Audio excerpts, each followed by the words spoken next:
Josh Scroggins is going to start teaching the adult Wednesday night class. I'm trying to remember. It's a nice solid 7 or 8 years since Josh has taught a class, so I'm excited to do that again. Every time he does teach a class, I learn things, so that's good. And I remind people that there are lots of opportunities to teach. The adult classes, or the kids' classes, or ladies' class, or in the men's class, all sorts of things. And on some of those things, like the ladies' class or the men's class, if you guys have an idea about a way that it'll work better, bring it up. If it's too far away, we'll go have the class at your house. Then it won't be too far away. We will solve the problems. All right, Albert, can you start us off with a prayer? Yes, sir. Father in heaven, we come before you now. Grateful to be here today, study a portion of your word. We pray that Justin and will study so that we can diligently divide your word in truth and that we hear it today, Father. In Christ's name we pray. Amen. All right, we are on a servant, a disciple's greatness. So going through the attributes of discipleship, and we're going to be starting in Matthew 20 today, if you want to turn over there, and I'll get somebody to read from there in just a moment. This is one of the unintuitive things that Christ preached, something that kind of goes against our natural thinking. You know, when he preaches to love your enemy, that goes against our natural thinking. When he preaches that the way to be greatest is to be least, that goes against our natural thinking. And he addressed this multiple times, but in this particular case, in Matthew 20, he's being approached by the mother of James and John. And of course, James and John were described as sons of thunder, and so they were an energetic, brash couple of guys that Jesus picked to be a couple of his apostles. So who can read Matthew 20, verse 20 through 28, that whole section?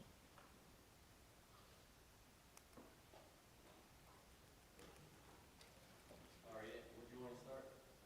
20 through 28. Then the mother of Zebedee's sons came to him with her sons, kneeling down and asking something from him. And he said to her, "What do you wish?" She said to him, "Grant that these two sons of mine may sit, one on your right hand and the other on your left in your kingdom. But Jesus answered and said, "You do not know what you ask. Are you able to drink the cup that I am about to drink and be baptized with the baptism that I am baptized with?" They said to him, "We are able." So he said to them, "You will indeed drink my cup and be baptized with the baptism that I am baptized with. But to sit on my right hand and on my left is not mine to give, but it is for those for whom it is prepared by my Father." And when the 10 heard it, they were greatly displeased with the two brothers. But Jesus called them to himself and said, "You know that the rulers of the Gentiles lord it over them, and those who are great exercise authority over them. Yet it shall not be so among you. For whoever desires to become great among you, let him be your servant, and whoever desires to be first among you, let him be your slave. Just as the Son of Man did not come to be served, but to serve and to give his life a ransom for many." So there's several interesting things in that section. One of them is that Jesus says it's not his to give. The word there is basically said, but it's an authoritative kind of said. In some translations, it's grant. In other translations, it's command. And he says it's not for me. It's not the kingdom of Jesus. It's the kingdom of God. And so the Father's the one that makes that call. But much as we are predestined, and the way in which we're predestined is that the ones that are able to get there are the ones that follow the pattern.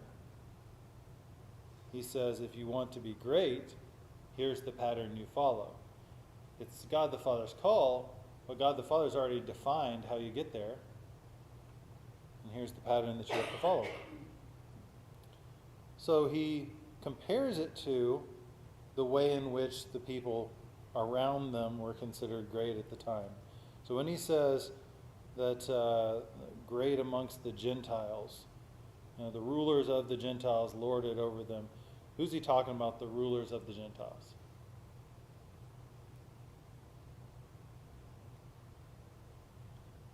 Like, who would they have encountered? You got the rulers of you got Caesar. He's a ruler of the Gentiles. But none of them had ever met Caesar. So in their day-to-day life, who were the rulers of the Gentiles?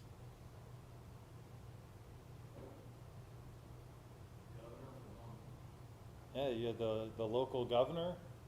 Who else? It's going to be the Pilates and the Agrippas and all those types of positions, governors. Yeah, your pilots, your Centurions. and the military leaders, the centurions. You know, it was a military occupation, right? That's how Rome ruled, was a military occupation. And so any place of any significant population at all had military garrisons there. You know, smaller places had less, bigger places had more. But there are numerous times that Jesus came upon centurions. Well, what's a centurion? It's a military commander of 100 guys. So in that place, when he comes across a centurion, there are 100 military people there just keeping order, keeping rule. What did Jesus say to the soldiers when the soldiers asked him how they should behave? I can't give you all the questions in Facebook because sometimes I think of them on the fly. Do y'all remember that? He was going and different people were coming to him. They were saying, well, what should we do? And he would tell them. And then the tax collectors would say, well, what should we do? Well, you shouldn't take more than blah, blah, blah. And the soldiers said, what shall we do? And he told them not to abuse their power, basically. And so that was the standard. The standard was that the Gentile lords ruled it over them. They abused their power. They went even further than they had the direct authority to do, and the direct authority they'd been given them was probably already too far before they even took it further. So he said, that's not how this is going to be.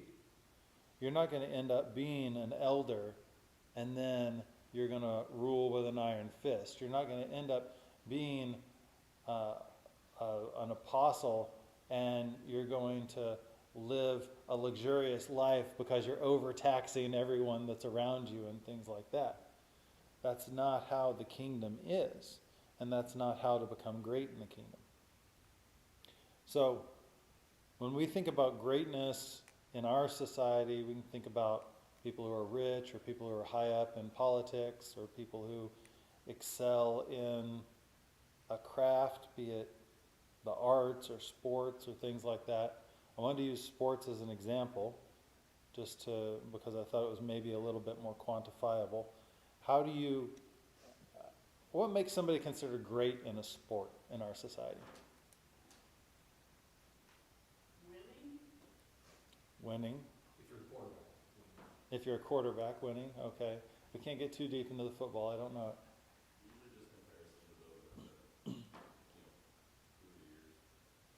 A comparison to others, in comparison to those you're competing against, at your level, right? And it is at your level. Like you go and you're like, look at this high school quarterback. He's amazing. Let's put him on the 49ers. No, that's a horrible idea. The poor kid would die, right? That's not how it works. And so when we get to the pinnacle of greatness, it's about winning, but it's about beating everybody else, right? You're getting to the point that not only have you excelled at high school and college and at the professional level, but now you've beaten all the professionals too, right? There are plenty of golfers out there that are fantastically great and would destroy us every single time that have never made it into the top 10 and that most of the world hadn't heard their name. And tons of people have heard names like Tiger Woods, or, I don't want to embarrass myself by trying to list golfers. But everyone knows Tiger Woods. Jack Nicklaus. I know, I was going to say Nicholson, and that's the Joker. And that's not right. So, that was the one I was thinking of. I'm like, you're going to say it wrong. You're going to say it wrong. But we know them because they got to a higher level, right? They got to the top. They got so good at what they were doing and so great at what they were doing that people knew them outside of people that actually cared about what they were doing. So, how do we measure that? Okay, Tiger Woods was great. Well, he was great because he won. So we could measure by win percentage. But that's not the only way we measure. How else do we measure? How much money they get? Earnings? The effort they put in? I don't think we do. I don't think we measure it by their effort. You put in tons of effort, and if you haven't made the accomplishments, people don't seem to care. Sports are so statistic driven right now. We're sitting there looking at positively everything these people are doing. It's like, look how great Tiger Woods is, and somebody will go into the numbers, and they'll be like, he gets within it's just so much math, it's crazy. People call me a nerd, and I'm like, you guys nerd out on math so much, fantasy football people and stuff.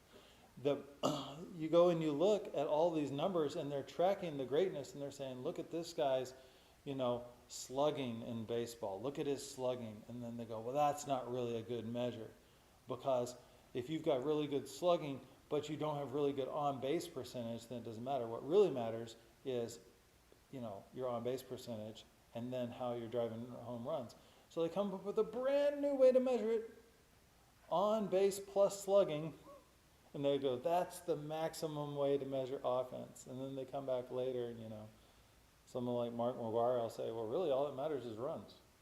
Why aren't you measuring anything else? It's just whether you get runs. That's how we look at it. We're sitting there measuring it like crazy. Well, these brothers had come with their mom. And he says, you're looking at it all wrong. The way that you become great is by being a servant.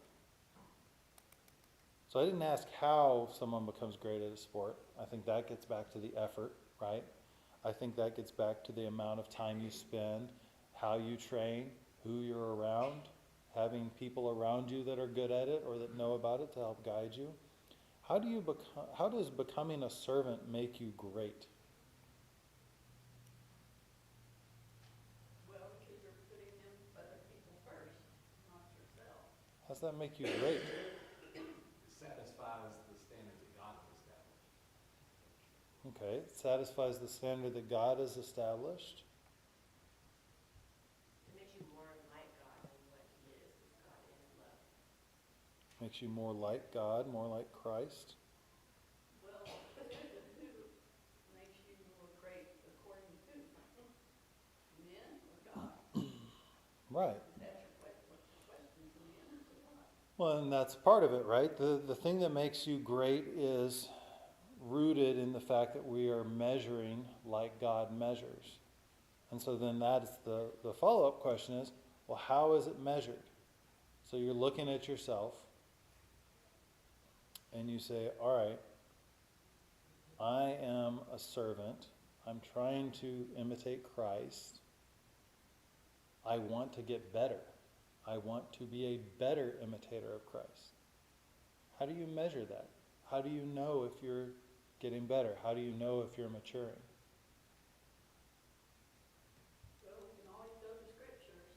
That's where we should go and see what they're doing. And are we measuring up to the examples that He's given us in Scripture?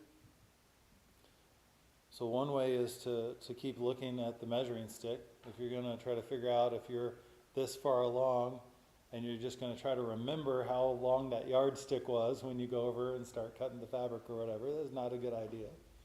Keep the measuring stick with you. Reference it so that you know. How else?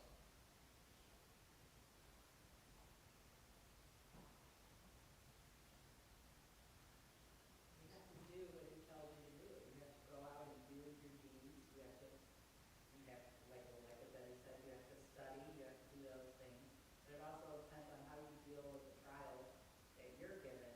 You can grow from those, or you can go backwards. So the stronger you get, you deal with those things better.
Yeah, it is a type of standard we're not accustomed to. And I think what Jesus meant when he goes, "Are you able to drink the cup?" And they said, "We are able." And he said, "You're going to drink it." I think the point that he was making there was, I'm about to drink the cup. Right? He's coming up on the crucifixion and everything. I'm about to drink the cup. You're not going to be ready to drink it then. But later in life, you're going to get to a level where you'll be ready to drink that cup. You know what that is for me when I see that? That's the confidence that he had in it, that it was the aim that it would do. Yeah. Even though someone denies him 3 times, and that to me, that's still remarkable. I think about that. Here with him so long. But he did say that y'all will. So he knew their hearts. He had confidence that they would repent. Yeah. Yeah, Jesus' confidence in his apostles is encouraging. He, because I mean, Peter was such a defiant person. Like, continually. Even when they're letting the sheet down with all the animals, it's like God says, eat. He's like, no, God just told you to do something. Do it. I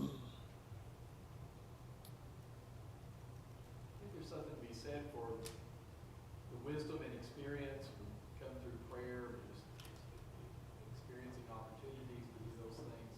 You know, they say that when you go to the standard, for example, when you hear the practice makes perfect, but then in golf, they say perfect practice makes perfect. It's not a practice. So being able, as you experience these opportunities to serve, then you become more mindful, more capable, more aware of the best way of going about it, and that would be a part of the wisdom that was mentioned.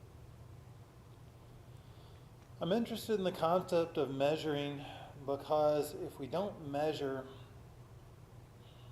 it's easy to get either off track or to not be making progress.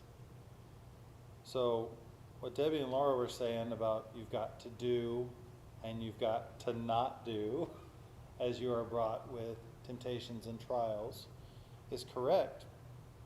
And I don't know that it's necessarily helpful to keep a scorecard or something like that. I don't think that's a good idea. Where you're like, all right, I was tempted 30 times in November and I only sinned 8. Let's do better in December. I don't think that's helpful. But there has to be some way that you're looking at yourself and that you're evaluating yourself. Because you look at what Paul said, he said, hey, you guys haven't grown. By this time, you should have been ready for meat, but you're not ready for meat. I still have to teach you the rudiments. Okay. Well, I like to think I had the rudiments down pretty good by the time I was in my early 20s. I like to think that I was able to eat meat by the time I got to my, into my early 30s. But that's not the end, right? I have to keep growing in the Word. I have to keep progressing. I certainly don't live a sinless life. I have to continue working on battling my weaknesses and battling my sins. But I worry if we think, if we're not measuring it somehow, that we're not going to realize we're not growing. I think that's what the whole concept of elders, for example. You need a special kind of man, takes experience and time, growth, but you need a special kind of man as well, which are the characteristics, qualifications that are given in that text. Because some people get older and they really don't, they don't increase. But so maybe one of the things would be to quantify the things that make for a special Christian, one who's really, really growing and growing stronger, and try to incorporate those things. It's hard. It's hard to set the standard, but in some ways, I mean, for example, the qualifications of the elders, able to convict against their takes study, but slow to anger, slow to wrath. That's something that has to do with personality, and yet it is something that is changeable as well. You become more gentle and more long-suffering as time goes on, just knowledge. It's incorporating those things that God expects of you and changing your character. So maybe the adding of the fruit of the Spirit, or the Christian graces that are mentioned in 2 Peter chapter 1. You're going to be more and more servant-like as you add the attributes that God said these are the things that make you a better person, a more Christian person. Yeah, and it's not really that the Bible is a measuring stick that we measure ourselves against. The Bible is a whole host of measuring sticks that we measure ourselves against. And we measure ourselves against love, and we measure ourselves against mercy, and we measure ourselves against patience, and we measure ourselves. And I think that's an important part of it. We've talked before, there are people that have taken things to extreme. They're like, well, I'm going to focus on study. And they focus on study so much that they exclude other aspects of being a Christian. And at the end of the day, they're not a good Christian. They're a good studier, and they may know a lot about the Word, but they're not a good servant. You think about a servant in the physical sense back in Jesus' time. If a servant, you think about the people with the talents, right? They hand out the 5 talents, the 2 talents, the 1 talent. And if you had gone to the 5-talent guy, he goes, hey, look, I got 5 more talents. Good job. You get to the 2-talent guy, he's like, well, I've been studying it, and I've been looking at this, and I think that if we invest over here, and I think if we buy that and sell this, and the master's like, I've been gone 3 months. Have you done anything? Well, no, I still just had the 2 talents. I haven't done anything with them yet, but I've been studying, and he's not going to be happy with that person. Nor is he going to be happy with the person that just starts doing with the 2 talents immediately with no thought and no study, and ends up losing it all. He's not going to be happy with either of those people. So we have to look at ourselves, we have to examine ourselves, we have to measure ourselves in multiple ways so that we are balanced and so that we are complete. Unique role for a servant. So he says at the end of the 2nd paragraph, that Jesus taught that the greatest thing we can hope to be is servants to our brethren. And that's the context he's talking about here. We're supposed to be servants in general. Like Paul said, he's a servant to everybody, right? If he was only a servant to brethren, he wouldn't have had to go off and start all these new congregations. He's a servant to every human on the earth, because every human on the earth is someone for whom Christ died.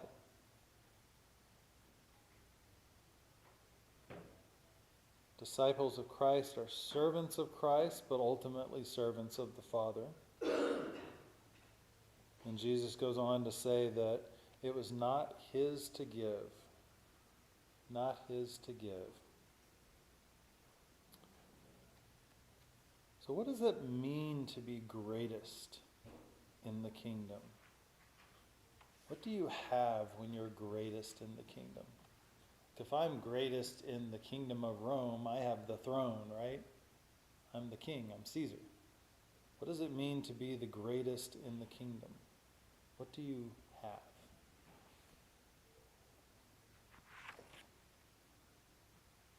Well, it's an interesting thing when Jesus compared John the Baptist to the least in the kingdom, that the least in the kingdom is greater than he.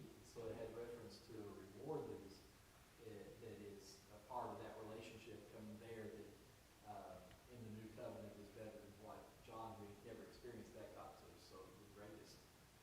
So I think that when you want to measure greatest with regard to service, it doesn't have to do with anything with regard to meriting or getting where you can stand in front of someone else and say, look at me, I'm doing better than you are. It's just the more active and capable you are, it just ensures you're standing with God. So the greatest would have heaven, but that doesn't mean he's the only one. So in order to be greatest, it would just basically mean, since it's service, you'd have to be the best servant. How do you qualify that other than Yeah. serving? I think that you end up getting a lot of benefits that, again, are counterintuitive to what people think about the benefits of greatness being. But if you are greatest in the kingdom, then you have achieved a level of peace and a level of love and a level of these kind of attributes of yourself that if you have them and you're understanding them and appreciating them like you should, are going to be so valuable that you're not going to want to give them up.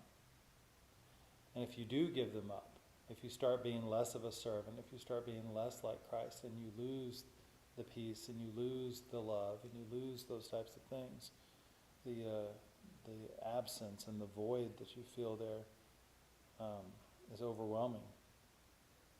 I forgot to get back to something that he said a second ago. It is interesting that the world will measure us. We've said that before, where if you're not suffering or if you're not being persecuted, that's the world telling you you're not the peculiar person you're supposed to be. You're not the shining light. You're not the imitation of Christ that you're supposed to be, because the world will recognize that, and they will measure you. And they measure you against what? Themselves. And you aren't like them. Why should a disciple be a servant? I said that in my post on Facebook, I said that the author, I think, missed the point a little bit here, and we've been touching on it a little bit. But I do want to get into the why, because he asks a good question. So he says, why be a servant? So you can be greatest in the kingdom. Well, is that your motivation, really? My motivation is to be greatest in the kingdom? I don't think that is your motivation. I think that's a byproduct. The greatest servant is the greatest in the kingdom, but they weren't, I'm going to be the greatest servant so I can be greatest in the kingdom. That wasn't their motivation. And then, why should you be a servant? To follow Christ's example?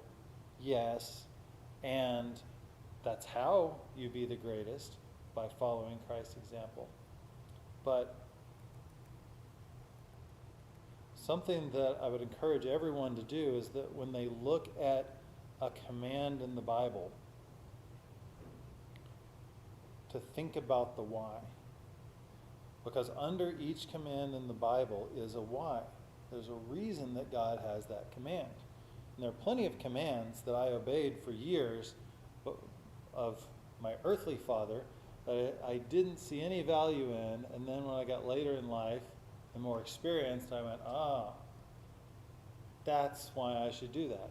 Or cases where I didn't follow what my dad said, and everything seemed fine, and then 10 years down the road, everything was not fine, because he had the experience and the knowledge to know where it should go. You can see that with the Word of God too. You're not going to know all the whys the first time you get it, but you should be striving to figure out why you've been given commands, because the principle behind why God has this rule can guide you in other decisions and aspects of your life. So God says marriage is one man, one woman for a lifetime. Divorce is not supposed to be a thing. Okay, why? Or it says to love your enemy. Okay, why? I'm building that up. So I think that's the question here that would be helpful for us. Okay, to be greatest in the kingdom, be a servant. Why should a disciple be a servant? What is the benefit to you of being a servant? What's the benefit to the kingdom of being a servant? What's the bad thing that happens if you aren't a servant? Well, others outside of the kingdom, outside of the church, see your servitude, and of course that would be a good example for them. It's a way to teach, teaching. So we're an example to the world of the benefits of service. It is important, when people look at the church, they should see something that's desirable to be a part of. And if we are imitating Christ, it will be a desirable thing to be a part of. What else? What are the benefits to you by being a servant? Well, you serve someone, they serve a lot of them serve you. So you get a lot of service. So you've got that web. You're bearing one another's burdens. It's a mutual benefit. What were you saying, Laura? Being a servant, I mean, we're students of Christ. So we follow him, do it as a servant. But it's humbling when we are servants, it humbles us. It also helps us to be obedient. Also, Joseph, if we're doing something for others, if we're worried about something or something's heavy on our heart, it always does need to go help somebody else. You're not dwelling on things that are bothering you. You're helping someone else, so that takes it more off your mind and eases your mind on your own problems. Yeah, so Laura said about it helps you be in the right mindset towards God with humility, and what you're saying, it helps you be in the right mindset about what's important. I mean, it's one of those interesting things, it's better to give than receive kind of thing, right? And there are a lot of people that never come to agreement with that sentiment. But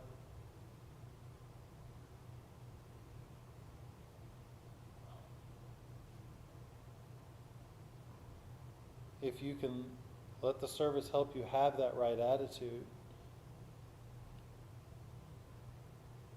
it can guide you towards that peace and that benefit of love that we were talking about a moment ago. You know, sometimes we talk about if you're tempted to sin, then pray. Hard to sin while you're actively praying to God, right? You're tempted to sin, read your Bible. Hard to sin while you're actively reading your Bible.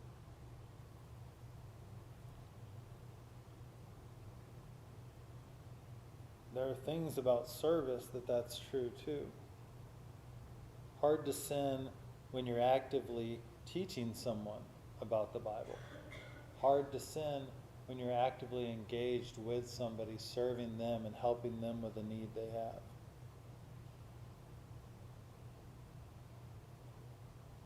The greatest commandments are to love God and to love your neighbor. If you're spending your time in service, it's going to help you have a love-centered life.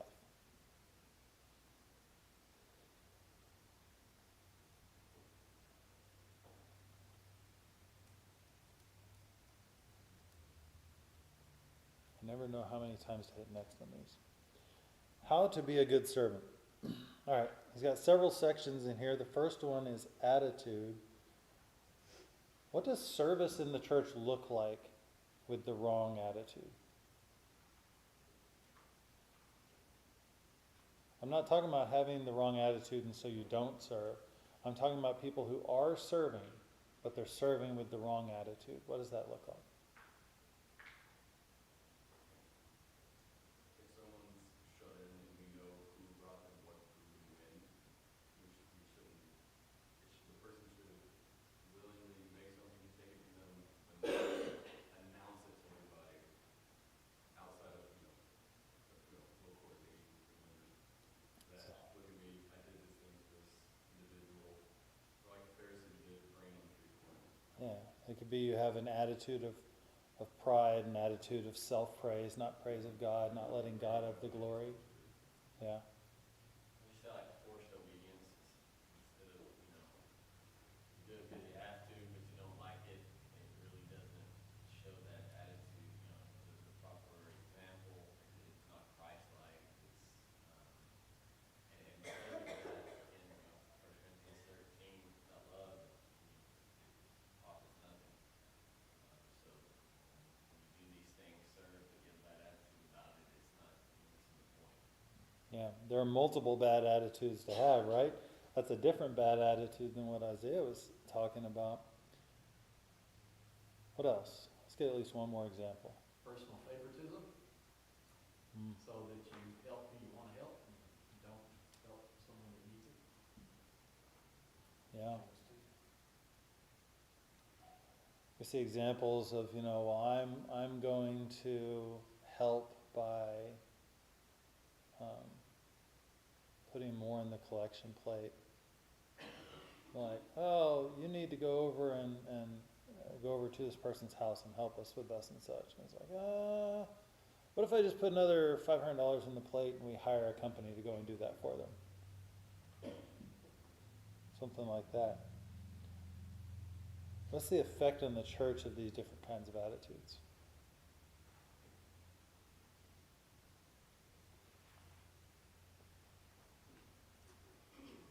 Not good. Not good. The people you would hope might start feeling like burdens, and then you stop reaching out to people, because then we trust some people to help them. Yeah, that is an awful thing if we won't reach out to one another. It's funny, people will feel like, well, I'm being a burden, right? And to that I say, Jesus literally tells me to bear your burden.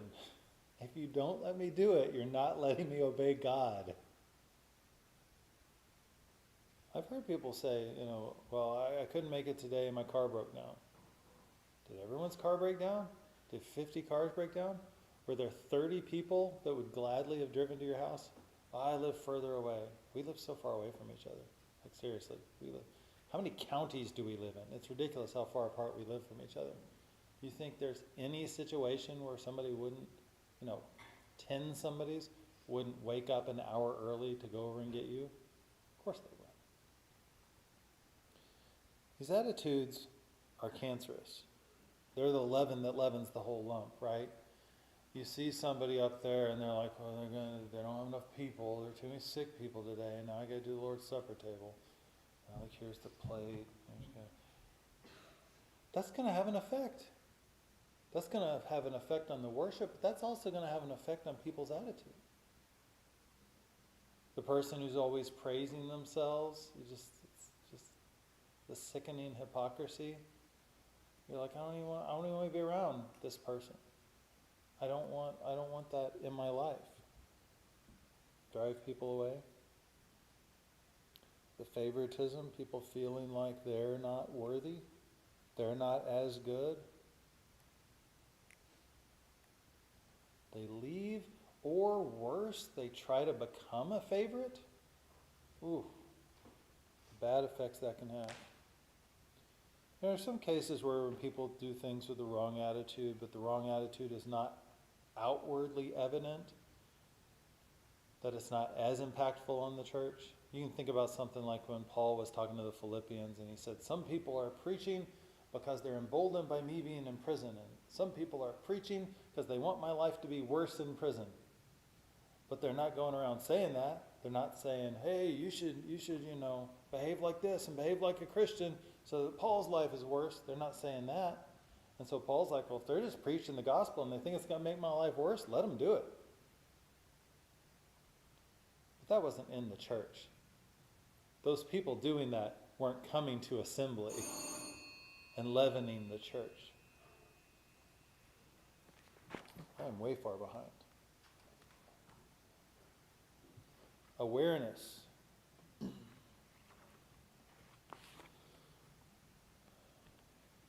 We have to be considerate. We have to at all times be considering the people, the situations, the opportunities. You look at Jesus throughout his life, and he would take such a seemingly small thing that was going on and make the absolute most out of it. Well, here's something that doesn't seem like that big of a thing. And he would pause and emphasize it for just a moment, because that's what that person needed to hear right then, or because that example would resonate with the group that was around them, or because that would put a false teacher or somebody that was a problem to shame and stop them in that moment.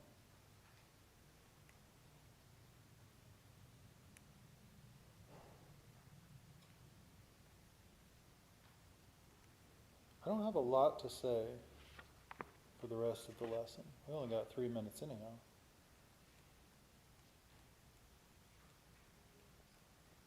I guess one more. Actions.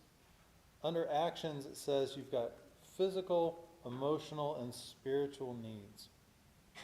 I did ask that on Facebook, didn't I? I asked, why are emotional needs the hardest out of those three? Then I asked her, is that just me?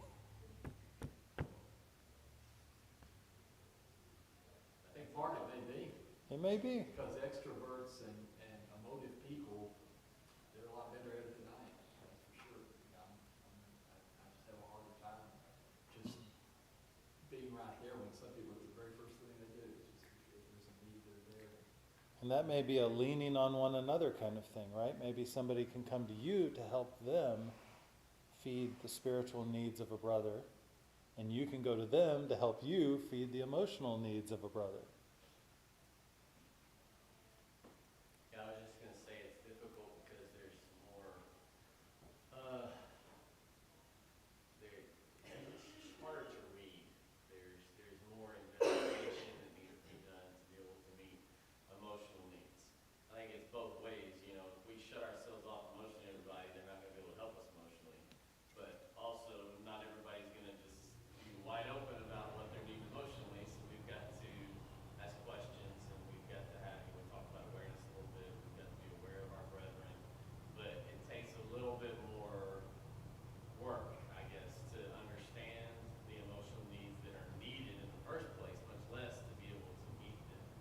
Whereas a physical need is a lot of times pretty obvious, you know, someone's car breaks down, or, you know, someone loses a job, or whatever. That's, you know, you can only hide stuff like that so much, and so those are pretty obvious. Spiritual needs would, I think, be maybe somewhere in between. Sometimes they're more obvious than not, and that very much ties into some emotional needs as well. Yeah, I think that the physical is more obvious what the goal is. Like you need somewhere to live, you need clothes, you need to eat. Like I can figure those things out. The spiritual needs, they can get tangled in with the emotional also. It depends. Like if your emotional needs are something that's hindering you from sharing your weaknesses with one another, or from allowing someone to bear your burdens, they do get intertangled. Let's go with Isaiah, and then The emotional needs are also, as a general statement, looking down upon just the world and those around you. As a, you know, get over it kind of attitude, which then leads to, again, rather than not pointing them across that way, but also just the fear of not taking things seriously. yeah, and I think that all of the needs have a sense of embarrassment behind them in a way, and some of that comes back to our society, where our society will deem some things more embarrassing than others, and that seeps into the church. Generally, women are much better conversation staff and asking many of the managers and ones to be humble, ones to admit. A lot of times men don't know how to, I guess it's the hardest, and they want to be, they don't want to compromise some of the strength that they have, that men don't have. I think women are much better at accomplishing this type of physical, emotional, spiritual needs of women. And a lot of times men, than men are. That's not right. I think that's stereotypically true, and it's on both sides of the equation. It's both on the asking for help part and on the giving, both directions. Anything else before we wrap? All right. Availability was the last one that you've got to, you got to make time for it. He's got to be a priority in life to be a servant. If you're like, I'll be a servant 3 hours a week, that ain't going to cut it. Next week, we're going to talk about being strangers and pilgrims.